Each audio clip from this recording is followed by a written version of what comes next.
Warning: Imperial Cognito hazard ingression in progress.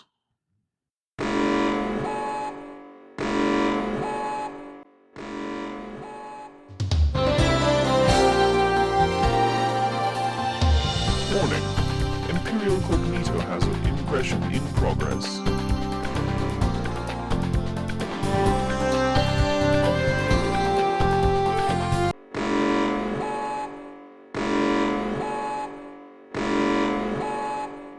Warning: Imperial Cognito hazard ingression in progress.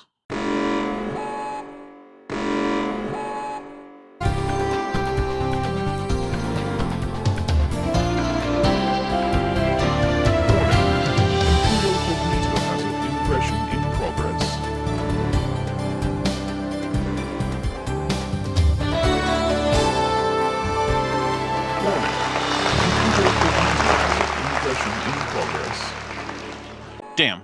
Well, I suppose it's my job to deal with this Cognito hazard. Okay. I'm the Dapper Dinosaur, and we're seeing an anomalous transmission of a talk given by the late Dr. David Menton of Answers in Genesis. David Menton's best credential is dying of undisclosed causes during a global pandemic that was most deadly to the elderly, which he was, while working for an anti-vax extremist organization. He was also a professional anatomist who taught in medical schools. This talk is called Lucy, She's No Lady, and is full of misinformation about the Australopithecus afarensis specimen nicknamed Lucy, as well as the species and the genus as a whole. In case you're not familiar, Lucy is the nickname for a specimen of Australopithecus afarensis formerly known as AL288-1. She was discovered in 1974 in Hadar, Ethiopia, and she also has an Amharic nickname, Dinkinesh, which I'm sure I mispronounced, since I don't speak Amharic. Well, let's see what Menton has for us. Well, I refer to this little presentation as Lucy, She's No Lady, and that's literally true. Current thinking is she's a male. I'm not sure why that's important, but I believe that the consensus has shifted back. It's not easy to determine the sex of a fossil organism since primary and secondary sex characteristics, like the reproductive tract in mammals and prominent mammary glands, don't typically preserve. That being said, we have two morphs of her species, one is small and slight and the other is much larger and more robust. In virtually all simian species, which includes apes, males are bigger, so we presume that the larger A. afarensis individuals were male. This would mean that Lucy was probably female, given that she's of the smaller morph. So right off the bat, we've pretty well established the premise of this presentation. Yeah, except that the actual premise is that Lucy isn't related to humans at all and isn't a transitional form between basal Miocene apes and modern humans. It's not actually about her sex or gender. This will be a critical examination of the Australopithecines, and particularly the Australopithecus afarensis, which is the species to which Lucy belongs. Don't let these big words fool you like Australopithecus. It simply means southern ape. When you see the word pithecus or pithecine, that means ape. That's true. And Australo means southern. So we will talk about southern apes. Also true. This is kind of a famous statue. It's appeared in a lot of T-shirts. It was built at the time of Darwin's publication of Origin of Species back in around 1925. The Origin of Species was published in 1856, and this statue is from 1925. 1,925 minus 1,856 is 69 years. That's basically a whole human life later. I don't think I'd consider that to be around the same time at all. We are starting out strong with this talk. Also, I want to note that in the background are a Dilophosaurus and a Ceratosaurus reconstruction. They were made for Answers in Genesis and are horribly inaccurate. The reason for this is that they were based on plastic children's toys, not fossils. I think that probably tells you all you need to know about how much AIG cares about science. I'm sorry, at the time of the Scopes trial, 1925, getting ahead of my story here. Oh, well, that is actually accurate. I can't be too upset about a mistake that was owned up to. And we're not sure who made the sculpture. The original's in St. Louis. It's a little bronze affair, stands about 10, 12 inches tall. And the ape, of course, is studying a human skull, which is a little backwards, isn't it? That's the humor of the whole cartoon. The ape has a caliper here with which to measure the skull. He's sitting on a book. The book down here is Darwin, it says on it, I presume The Origin of Species. I would presume Descent of Man, which was a book Darwin published later and unlike The Origin of Species, actually talked about human ancestry. That's the book where Darwin proposed that humans evolved from apes, and also where he explained sexual selection. It could also be, though, that the book just represents the ideas of Darwin as a whole, and not a particular book. And he has his feet on a Bible. And the Bible is open to a page, and there we read the Latin inscription, which I won't attempt to pronounce because all Latin is Greek to me, and of course all Greek is Latin. It says Eritis sicut Deus. Eritis is the second person plural future tense of the form to be. Sicut means like or as, and Deus is the nominative singular form of the word God. So it means you will be like a god, or you will be like God. But it says there, or makes a statement that Satan had given, you shall be as gods. It's similar, but the Vulgate actually has Eritis sicut Dii scientes bonum et malum, which is, you will be like gods, knowing good and evil. I do think that the statue is probably an allusion to this verse, to some degree, but there is a difference. The Vulgate uses the nominative plural form of Deus. That's from Genesis 3:5, by the way.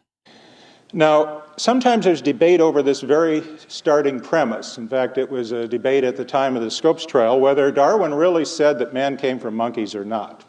He did. It's a major topic in the descent of man. Darwin also famously proposed that humans evolved from specifically African apes, and he was right about that. Today, if you say that Darwin claimed man came from monkeys, people will dispute that, and they'll say that evolution teaches that man came from ape-like creatures. An ape, by the way, is a monkey that doesn't have a tail. Okay, this is actually a pet peeve of mine. Apes are monkeys. Humans are apes. Further, apes are not just monkeys without tails, because some monkeys without tails, like the so-called Barbary ape, which is actually a macaque, are not apes. Humans are monkeys. They evolved from monkeys. Their common ancestor with chimps wasn't ape-like, it was an ape. It wasn't any living ape, so it wasn't an orangutan or a chimp or a gorilla or a gibbon or a baboon, but it was an ape.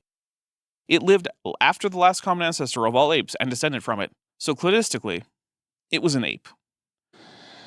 But Charles Darwin, in his book, The Descent of Man, did say that the Simiidae then branched off into two great stems, the New World and the Old World monkeys. We would now call that group simiiforms, but Darwin was correct there. And from the latter, that is the Old World monkeys, at a remote period of time, the wonder and the glory of the universe proceeded. He accidentally a word there.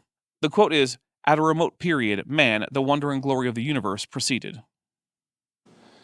So don't let anybody tell you Darwin never claimed that man came from monkeys. He did in fact claim in this book that we came from the Old World monkeys.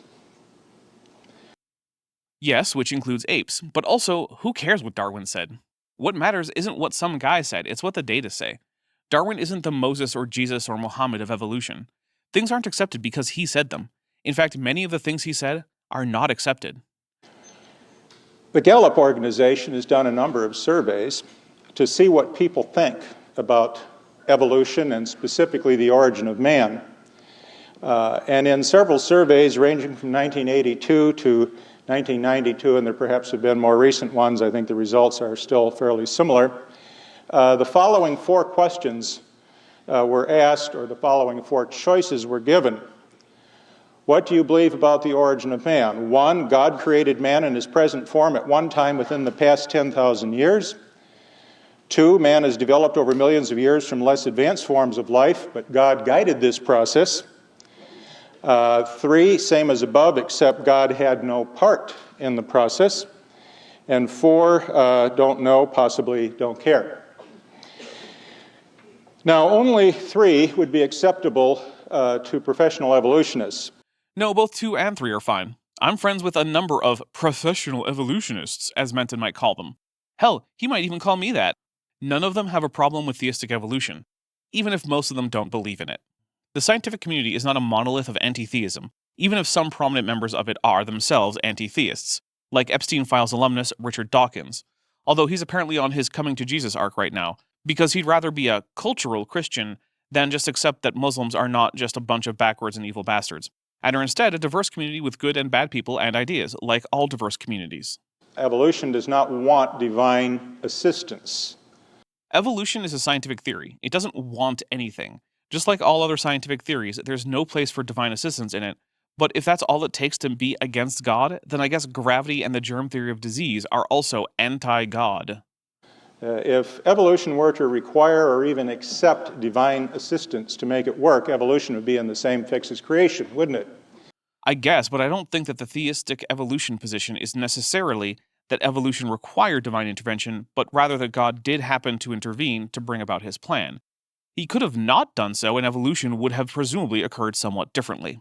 Couldn't teach it in the public schools because it would involve divine intervention. I guess. I don't really know. I don't really care. So the whole idea is that the evolutionary paradigm does not depend on divine intervention. The second choice is some kind of a combination of creation and evolution. Anything from progressive creation to theistic evolution. Well, the results of the poll are kind of interesting. Only in the context of science communication, not in the context of science itself. Lay people are not generally good at understanding scientific concepts or assessing the strengths or weaknesses of scientific ideas and conclusions. The degree to which the opinion of the masses differs from that of the experts is more to do with the ability to communicate the consensus on the part of the experts than to do with the strength of the evidence for the consensus. About 45% of the people believe in creation. And this would be a quite literal creation, that God created man in essentially his present form sometime within the last 10,000 years.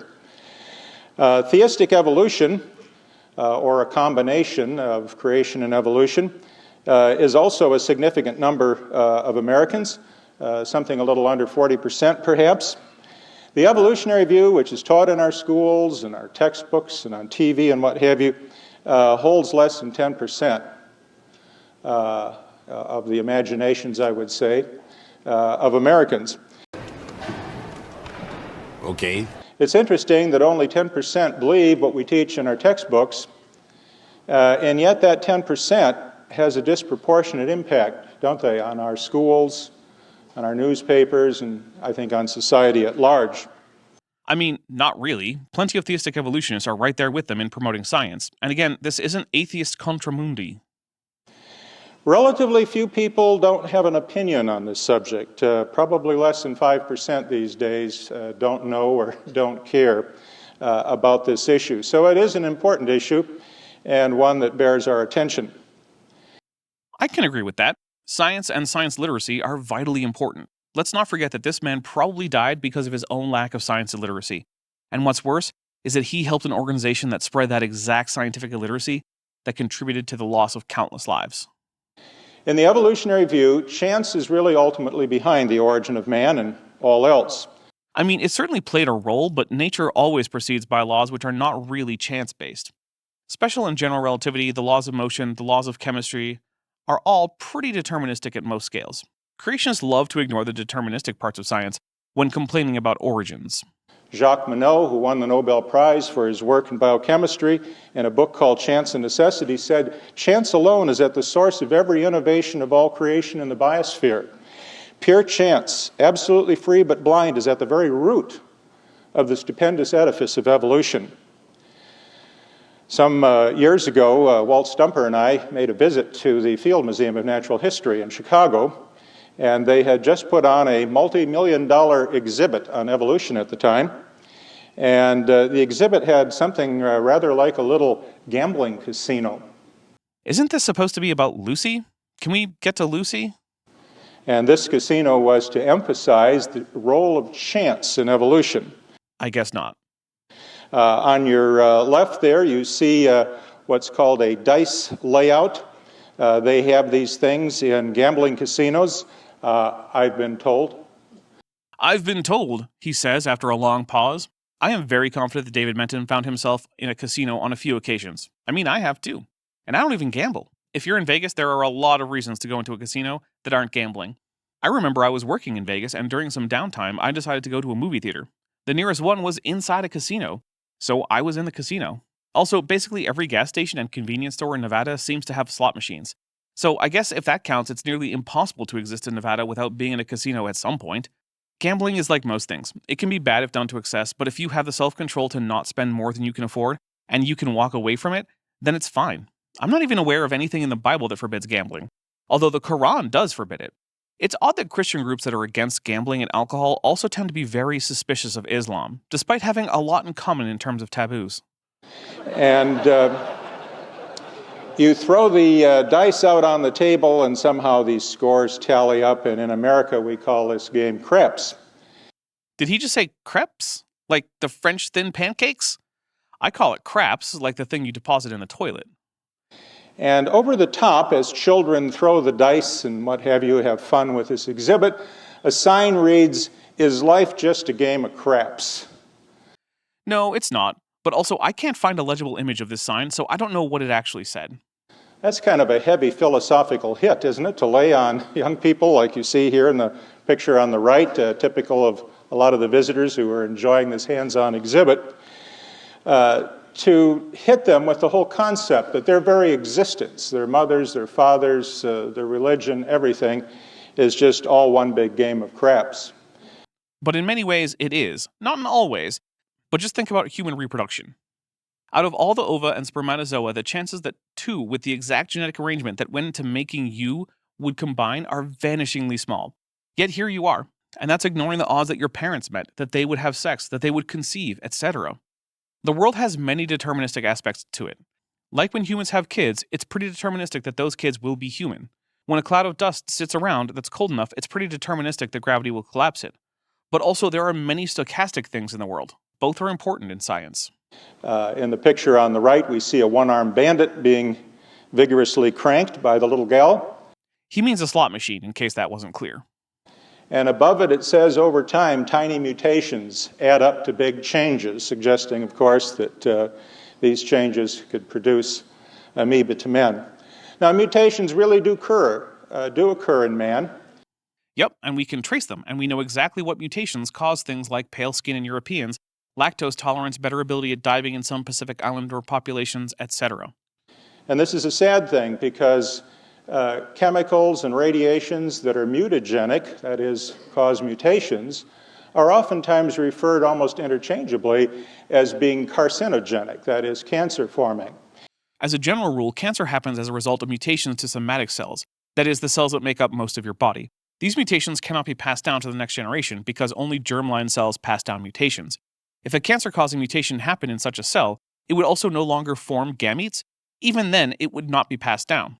The mutations that cause cancer don't enter the genome of a population in the long run.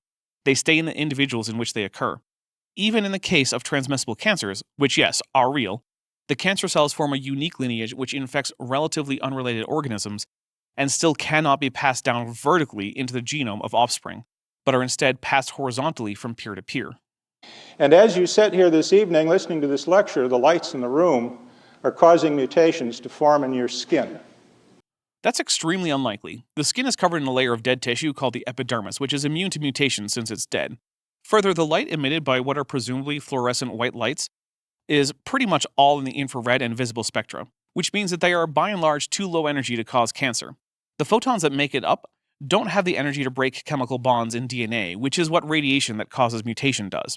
This mutation is called ionizing because it can knock electrons off of atoms, which then creates an ion which will undergo some chemical reaction to restore a neutral charge. This causes mutations if it happens in an atom in a DNA molecule.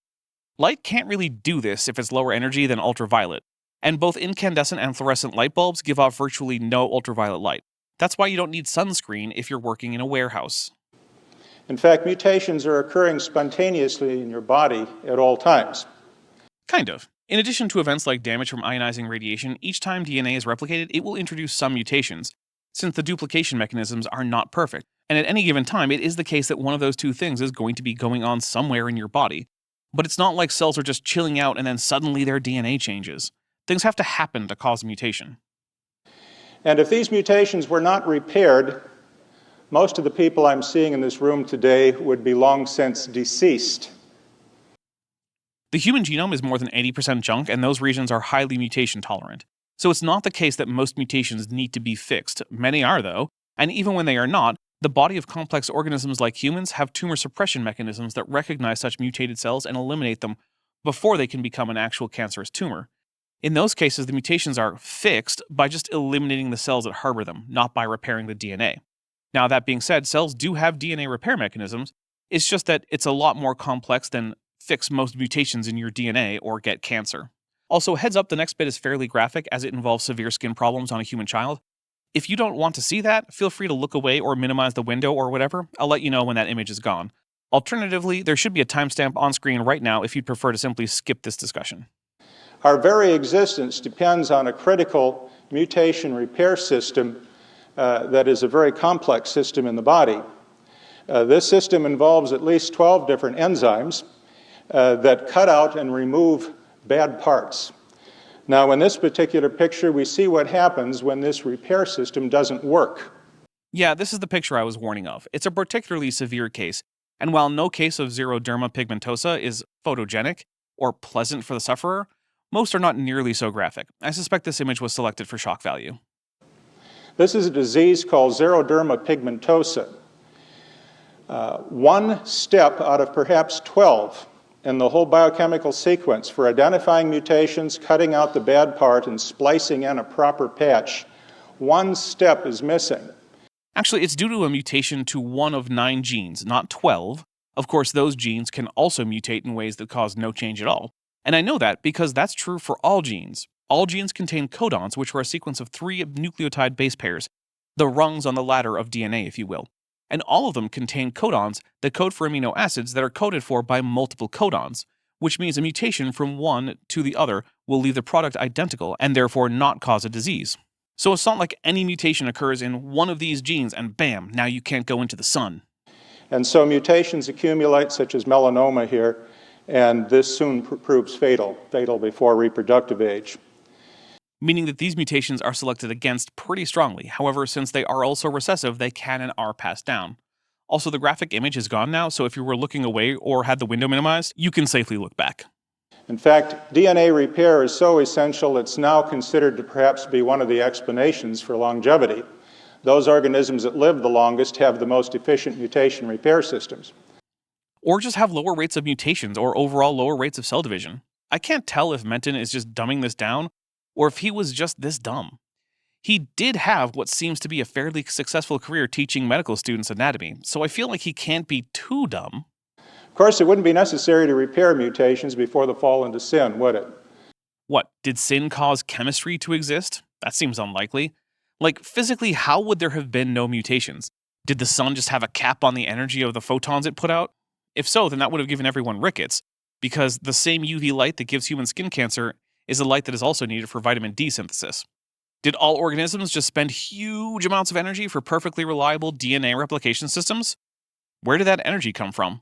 There being no mutation before the fall would require physics to basically be radically different before the fall. Is that the claim? I don't normally hear creationists claim that physics was fundamentally different, although I suppose some of them do say that the second law of thermodynamics wasn't a thing before the fall, which seems mathematically impossible, since it's just a statistical phenomenon that emerges from quantum states. I really think we need some creationist physicists to come up with a system of physics that could show how any of this is supposed to work.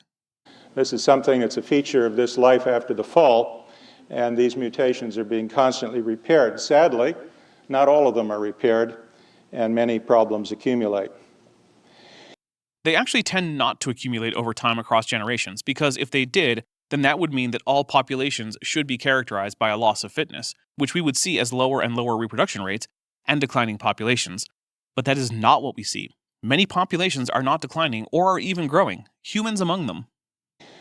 Well, evolutionists aren't so optimistic sometimes as they would like to make us believe.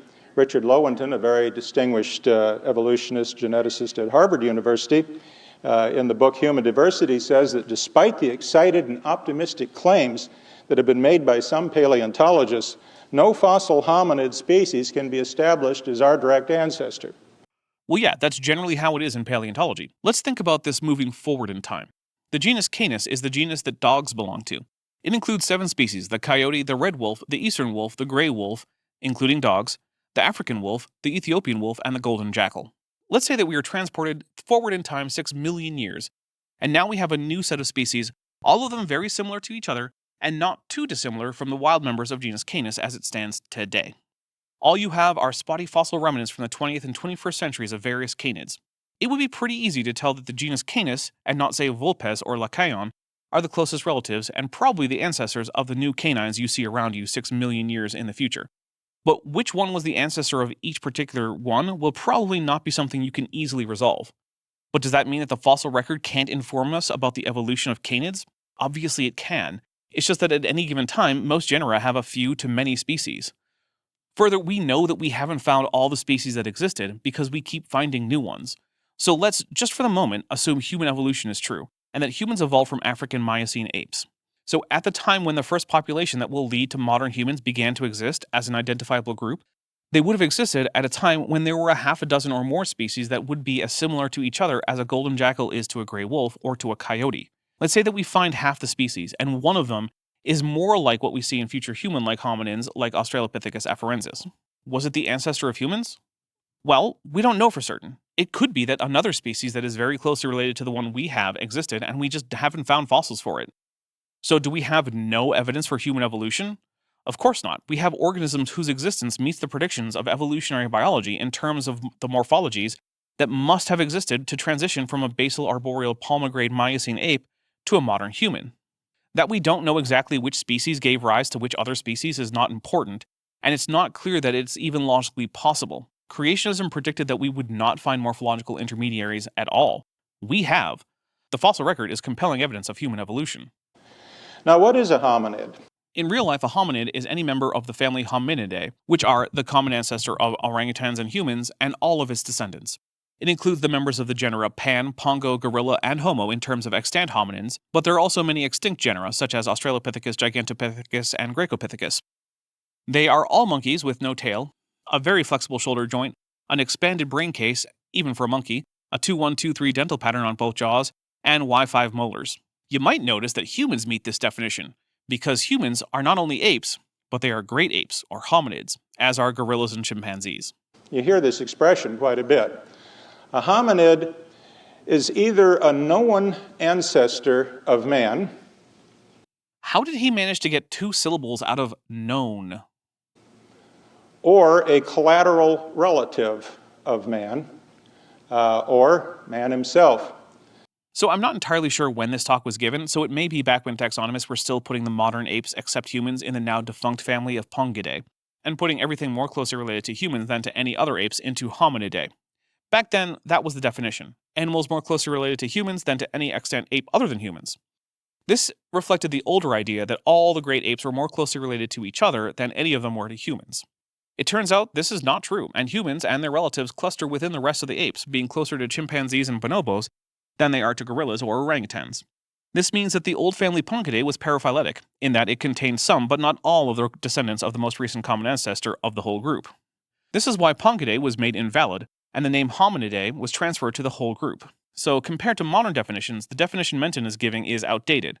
It may have been the current view when he gave it, so I can't criticize that too much. I would argue then the only really known hominid would be man himself, since I do not believe there are either known ancestors of man or collateral relatives. Well, that's the claim at the heart of the whole talk, so hopefully he'll actually start trying to give arguments for that claim. But also, note the definition he gave for hominid would in more recent literature be the definition for the word hominin. Today, Neanderthal man would be touted as something of a collateral relative, an individual who evolved simultaneously with man. No, not an individual, a population. What is it with creationists continually mixing up individuals with populations? It's a pretty basic concept. You probably live in a municipality. You are an individual, and the collection of all the people who live in that municipality, including you, are its population. If 10% of the people in the municipality moves out, the population has declined by 10%. But you haven't. You're still an individual just as much as before. Further, if you were to have some accident and, say, lose a leg, that doesn't mean that the population is now one-legged. When in fact, Neanderthal man is just simply Homo sapiens. It's not. The genetic studies repeatedly show that they were a distinct and long-standing population with only very limited gene flow between them and other populations like Homo sapiens. And they have distinct behavioral as well as anatomical distinctions that were persistent through time even after Homo sapiens entered their territories. They were, if anything, more distinct from Homo sapiens than coyotes are from gray wolves, especially since they seem to have had limited interfertility with Homo sapiens, whereas coyotes and wolves have broad interfertility. Now, you've seen a lot of these kinds of charts that show or purport to show evolution. And all of these charts, whether you're looking at whale evolution or the evolution of mammals or any other creature, are characterized with dotted lines. I mean, sometimes they are. It depends on what the chart is showing. If it's just a cladogram, then no, they typically have solid lines. These are charts showing the duration and likely relation of fossil taxa and extant taxa. Those more often have dotted lines. And if you read the fine print, the dotted lines mean that these are proposed or imagined scenarios of evolution. Yeah, all genealogical trees are hypotheses, and it's not just between taxonomic families. Friend of the channel Vishanti is a genealogist. When she or anyone else puts together a genealogy, it's based on the best available evidence. Could it be wrong?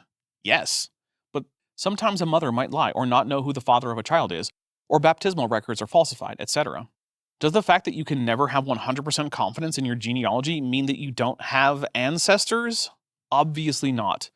The problem with records gets worse the farther back we go until all we have is fossils. And all we can say is that these organisms had ancestors, and we have what looks like potential ancestors for them. So they're at least closely related to the ancestors of modern animals. Further, the techniques used to draw cladograms always use the taxa under consideration as terminal branches, and they are incapable of putting a taxon at a node. So even if, say, Australopithecus afarensis was the direct ancestor to all species in the genus Homo, if you decided to include it and other Australopiths in a cladogram with some Homo species, it wouldn't be at the node from which all the Homo species branch out. It would be a branch before that, because that's how we do statistics. We do it this way because it's more likely that any given species in the fossil record is not the ancestral species than that it is. Remember from before imagining looking forward at canid diversity in the future? What if the coyote is actually the ancestor of all the canines of 6 million years ago, but you only find fossils of the gray wolf? You still know that's a close relative of the ancestor, and you might even hypothesize, wrongly, that it is the ancestor. That's okay. The fossils are still the record of the evolution of the lineage in question. They do not represent hard data. They represent the results of statistical analyses. They represent an interpretation of the data. Only in as much as any statistical analysis does. Sure, if you do a regression analysis on some of the data and get a line of best fit with a high correlation, you can call that an interpretation. But when someone else comes by and says that actually his curve of best fit with a lower correlation than yours is a better fit, you have a good reason to reject him. Your interpretation fits the data better. So if a creationist wants to play the interpretation card, they have to come up with an interpretation that fits the data at least as well, is falsifiable, and can't be eliminated by Occam's razor. They never do that. Now, the bars you see here start at the beginning in the lower left corner with some presumed ancestor of the modern apes and man. The modern ape is up here. Man presumably would be over here. And this is part of the problem. Humans nest within the group of modern apes, and I suspect that this is a result of the age of this graphic. Humans do not branch off basally to the rest of the apes. They branched off after orangutans and gorillas, but before chimps and bonobos. The tree actually looks like this. This is time from 5 million years ago to the present, so you can see most of hominid evolution is really a story of the last 5 million years, according to evolutionists. And the creature we'll be looking at in particular is Australopithecus afarensis, who becomes extinct presumably in the range of about 3 million years ago, somewhere between 4 and 3. I don't accept any of these dates, but we'll use the evolutionary assumption. That assumption, by the way, is that the laws of physics work. That's it. You make that assumption, and those dates become more or less inevitable as your estimate for age, within a margin of error, of course. The first thing I found kind of interesting about this chart is notice the cast of characters leading up to modern apes here. It would appear that the apes have been told, if you're interested in your ancestors, go out and find your own. It's a chart focusing on humans, not the other apes, but if you want ancient non-hominin apes, they are out there. We have Sivapithecus, Ancarapithecus, Gigantopithecus, Correctpithecus, Purolopithecus, Hispanopithecus, Cororopithecus, Nicalopithecus, and Semburapithecus, to name just a few extinct apes that are not hominins. There are a few suspects in here, but by and large, there's not a great deal of money, I don't think, in finding ancestors of living apes. So it's a shame to waste a primate. You find so few of them in the fossil record anyway, and to waste them as an ancestor of an ape seems a pity. So if at all possible, they're spent along the line leading to Homo. So Menton cherry-picked a chart, then complained that the chart that he cherry-picked didn't have the information he selected it not to have, and then made up a conspiracy theory about the missing information. Menton is the conspiracy. He's the one who pretended that there is no research done on extinct non-hominin apes. The actual field of paleontology is full of such animals, and research is being done on them all the time. We could sub in a lot of different organisms with different names here. The basic story we'll look at today is a story of the Australopithecines, and you've probably heard of Australopithecus africanus. I sure have. And that particular creature is now sort of pushed off to one side, sort of a collateral relative, a hominid that never quite made it to man. Homo sapiens only has one actual ancestry, and all the apes not on it never became humans. Humans aren't the goal of evolution. Most species go extinct without leaving descendants. Most species of hominins are in that category. But one creature that is believed to be a sure enough ancestor is Australopithecus afarensis. Wrong. It's probably a closer bet than A. africanus, but there's probably no way to know if it's directly ancestral to genus Homo. I personally doubt it. Let's take a look at the story of the Australopithecines themselves. Trevor Palmer says, nevertheless, because the fossil gap, speculation has been rife for many years as to what gave rise to the Australopithecines. So we really don't know, or the evolutionists don't claim to know precisely where the Australopithecines themselves came from. Precisely? No, and we probably never will. But we do have pre-Australopithecus hominins, such as Ardipithecus, Sahelanthropus, and Kenyanthropus, which together give us a pretty good picture of the evolution of hominins after the split from Pennins and before Australopithecus. The problem here is lack of data. If you took all of the fossils that are available out there, 95% of them would be marine invertebrates. This is something that Dwayne Gish just made up one day, and as far as I can tell, no one has ever studied the fossil record to give percentages of any group. It's not clear why anyone would care. It's not clear what that would teach us. It also is hard to imagine why creationists would care. Does it matter if for every hominin fossil there are 100 billion non-hominin fossils? Not to the study of hominin fossils, it doesn't. What if it's one hominin for every duodecillion trillion billion other fossils? Still doesn't matter. The remaining 5% is everything else. Vertebrates would be a small fraction of 1%, and primates would be a tiny fraction of that. Okay. So no wonder we say that this is an area where the only certainty in this data-poor, imagination-rich, endlessly fascinating field is that there are plenty of surprises left to come. And in the 22 years since that was written, a lot of surprises did come, but not even a single one of them gave even a hint of being evidence against human common ancestry with other apes. And indeed, we do find many surprises in this field. When I was at the Field Museum, and you see how imagination just goes bonkers. Any particular examples of the bonkers imagination? They did the exhibit up at the Field Museum on a carnival motif. That is weird, and not a choice I'd have made. And this was one of the banners here. You can see human ancestor with this perfectly outrageous painting, which I'm sure doesn't represent anything anyone is proposing as a real ancestor. Then why whine about it? I mean, I think it's dumb and ugly, but if it's not being presented as representative of reality, then whatever, it's just a dumb poster. But you can see imagination is allowed to just run wild, and I believe this is one of the problems with this whole field. Allowed to run wild in the minds of artists doing weird mermaid creatures that aren't being presented as science? I mean, sure, but that's not exactly an example of paleoanthropologists letting their imaginations run wild. It's data poor and imagination rich. Remember, his only reason for saying that it's data poor is that other fields have more data, which isn't at all an argument that paleoanthropology has insufficient data. His only example so far of imagination is a mermaid that he himself says isn't something any paleoanthropologists are promoting as real. Well, there are 3 ways to make an ape man if you think about it. That's as many ways as there are to make a lizard iguana or an insect butterfly or a deer moose. I believe God created man, and so there is no such thing as a true ape man. Well, humans are apes in the same way that they're mammals or vertebrates, so... Therefore, all of the so-called ape men are either apes that have been found in the fossil record that have been upscaled by emphasizing one or another feature that is human-like, or else they are humans that have been found in the fossil record that have been downscaled to de-emphasize their obvious human qualities, such as we've done with Neanderthal man. This isn't a hierarchy. This makes no sense. It's like saying we have no lizard iguanas in the fossil record. All we have are lizards that have been upscaled to emphasize their iguananess, and iguanas that have been downscaled to emphasize their lizard qualities. You could say that some apes have their derived features overemphasized and that some humans have their basal features overemphasized, and you don't think that there's a smooth transition. That might make a bit of sense, but of course, that's admitting the very obvious fact that humans are apes. We can't have that. So instead, I guess we just have this incoherent nonsense.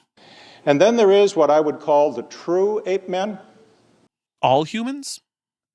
Does this surprise you that there are true ape men? No, that's just every person who's ever lived. This is where one finds specimens from apes in one location, specimens from humans in another location. The two are combined together and declared to be one individual. They are true ape men. That's a thing that never once happened with, I suppose, the exception of Piltdown Man. But I look forward to Menton telling us when and where it has happened. Piltdown Man was such a true ape man. Of course, they are either intentional hoaxes or unintentional confusion of data. In fact, the hoax of Piltdown Man was discovered because it wasn't fitting well with the emergent picture of human evolution that was being uncovered in Africa, not because some brave creationist figured it out. It was evolutionary biology that debunked Piltdown Man. Well, let's look at Lucy. Yeah, let's get to the actual topic of the talk now that we're like 17 minutes into the talk. I would have preferred to get there 2 minutes into the talk. I guess I expect too much from people who work for anti-vax pro-fascist pseudoscience organizations. Let's begin by saying, when we talk about Lucy, that this word, Lucy, is a name that we sometimes give to the whole species. Well, if by we he means creationists, then sure. But if by we he means people broadly, no. I don't recall anyone but creationists talking this way, which makes sense because it's a very stupid way to talk. Normal people just call the species Australopithecus afarensis, and they use Lucy to refer specifically to the individual that is formally known as AL288-1. The species is afarensis of the Australopithecines, and I think you'll admit to say Australopithecus afarensis several times in a row is a tongue twister. I will not admit that. Anyone who wants to be involved in discussions about taxonomy, cladistics, and evolutionary biology needs to be able to say the names of the organisms involved, and Australopithecus afarensis is not hard to pronounce. Plus, you can shorten it to A. afarensis most of the time. So if you don't mind, we'll just use the word Lucy to apply to all the representatives of this species, and there have been many, many such fossils found. I do mind, quite a lot actually, but I also can't do anything about it. But at least he's not pretending that the Lucy specimen is the only specimen of her species. And today I think the picture can be put together rather completely. Essentially all of the bones are in place, having been found in one specimen or another. That's true. At least basically true. I'm sure there's some bone or another we don't have. But the first, or arguably the first, but certainly the most complete specimen of Australopithecus afarensis is the one called Lucy. It's not certain, actually. Lucy is the most complete confirmed Australopithecus afarensis, but STW573, or Littlefoot, is a more complete Australopithecus skeleton of unknown species. It might be A. afarensis, it might not. So we can't say that Lucy is certainly the most complete specimen of A. afarensis. We can say, though, that she likely is, and that she is the most complete confirmed such specimen. And it was discovered by Donald Johanson in Ethiopia back in 1974. And it's been given a number of different ages. In fact, it was redated by Basil Cook using the Omo pig tooth specimens because the radiometric dating that had been done on this individual was unsatisfactory. Whoa, you mean scientists actually don't just accept the first answer they get as the gospel truth and actually go back to test things just to see if they got it right? Don't they know that they're supposed to just start with a conclusion, only accept the evidence that indicates that that conclusion is right, ignore anything else, and then just never do any follow-up? That's what the creationists do, and given how many creationist YouTube channels have the word truth in their name, that must be how you learn what's true. It made it look entirely too young for such a primitive skull. And when Richard Leakey found KMNER 1470, which was far more human-looking, but was dated at an older date than Lucy, if you read Johansson's book, Lucy, The Beginnings of Humankind, you'll see they went to Basil Cook, had him redate both specimens to see if he couldn't adjust this out. And Basil Cook declared that Lucy was indeed older than they thought, went from about 2 million years or so to about 3 million years old. Wow, so scientists found evidence that contradicted a previous conclusion, and rather than just rejecting it, they went back and double-checked their work and found out that they were probably off the first time, and suddenly the data made more sense? And Menton has the audacity to frame that as a bad thing. This right here is why science works. When the data don't support a hypothesis anymore, you check to see what happened. You don't just toss out the data like a wrong earther. And 1470 was made younger. No, it wasn't made younger. It was the age it was, and it is the age it is. You'd think that for someone who was so skeptical of scientifically reported ages, he'd be reassured and happy to see scientists actually double-checking their own dating after finding a discrepancy. But I guess it wasn't the discrepancy or solution he wanted, so he'll just frame it as if the scientists were hunting for the date they wanted, as if they are the actual pseudoscientist and not the guy whose ideas would require all of thermodynamics, biology, nuclear physics, astronomy, and chemistry to be wrong in order to even be plausible. But you know what? I think it's time to call it for now. We'll get more into Menton's misunderstandings next time. Well, I hope you liked this video. If you did, hit like and let me know what you liked in the comments. If you didn't like it, please hit dislike and tell me what the problem was. Either way, I hope you subscribe to the channel and turn on notifications. I'm the Dapper Dinosaur. Hey, before you leave, I just want to take a second to thank my patrons and channel members, especially those pledging $20 or above. Sealoof, Benthovend, Tapioca Weasel, Michał Dominiak, Sphincter of Doom, Regios, Landon Knoll, Ian Chen, Eleron Teller, Phil Rivara, Kelvin Brostock Van Manen, David Hercules, Joshua Geese, Dan Sheedy, Pegajace, The Plastic Mouse, Arrow Dodger, Gordon Loves Science, Amber Athelian, Prixie Purple, Agricola Sequa, Me, Myself, and I, Fits of Rage 23, Edwin M., Kenneth Swanson, and John Ackerman. It's because of my channel members and patrons whom you're seeing on screen that this channel can stay afloat. Without you, it would all shut down. If you want to join the team, there's a link to join the channel below this video, and there's a link to join the Patreon in the description. On the Patreon, you can get a 15% discount for pledging annually, and either way, you get early access to virtually all of my scripted videos months before they come out for the general public. Thanks for watching.